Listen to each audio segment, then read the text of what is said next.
करवा चौथ की पूर्ण कथा। करवा चौथ व्रत कथा। हर साल कार्तिक मास के कृष्ण पक्ष की चतुर्थी तिथि को करवा चौथ मनाया जाता है।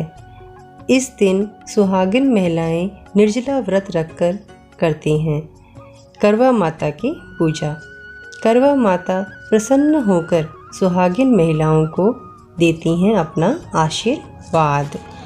करवा चौथ का अवसर सुहागिन महिलाओं के लिए बेहद खास होता है। इस दिन सुहागिनें अखंड सौभाग्य की प्राप्ति के लिए करवा माता का पूजन और अर्चना पूरे श्रद्धा भाव के साथ करती हैं। मान्यता है कि करवा माता प्रसन्न होकर पति की दीर्घायु करती हैं। इस दिन सुहागिन महिलाएं 16 श्रृंगार करके पति की दीर्घायु के लिए निर्जला व्रत रखकर व्रत करती हैं। रात में चांद देखने के बाद अपना व्रत खोलती हैं।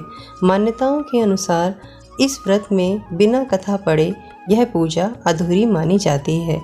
यदि आप करवा चौथ व्रत करने वाली हैं तो यहाँ व्रत की कथा देखकर पढ़ सकती हैं। करवा चौथ व्रत की कथा।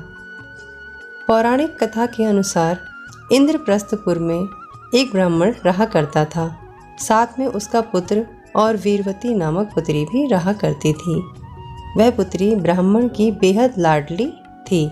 बड़े होने पर ब्राह्मण ने अपनी बेटी का विवाह एक ब्राह्मण युवक से कर दिया। शादी के बाद ब्राह्मण की पुत्री पहली बार करवा चौथ पर अपने मायके आई। उसने पति की लंबी आयु के लिए पिता के घर में ही करवा माता का व्रत रखा, लेकिन निर्जला व्रत होने के कारण वीरावती इस व्रत को सही तरीके से नहीं कर पाई। वह मूर्छित होकर गिर पड़ी।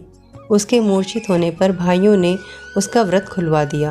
उन्होंने एक दीप जलाकर पेड़ के नीचे छलनी में रख दिया और बहन को बोला कि चांद निकल आया है। बहन भाई की बात को मान ली और वह चंद्र दर्शन करके पूजा पाठ करने के बाद नीचे आकर खाना खा ली। ब्राह्मण की पुत्री भोजन अभी शुरू की ही थी कि किसी को छींक आ गई और थोड़ी देर बाद उसे ससुराल का निमंत्रण भी आ गया। ससुराल से निमंत्रण आने की बात सुनकर ब्राह्मण की पुत्री भागते भागते वहां पहुंची।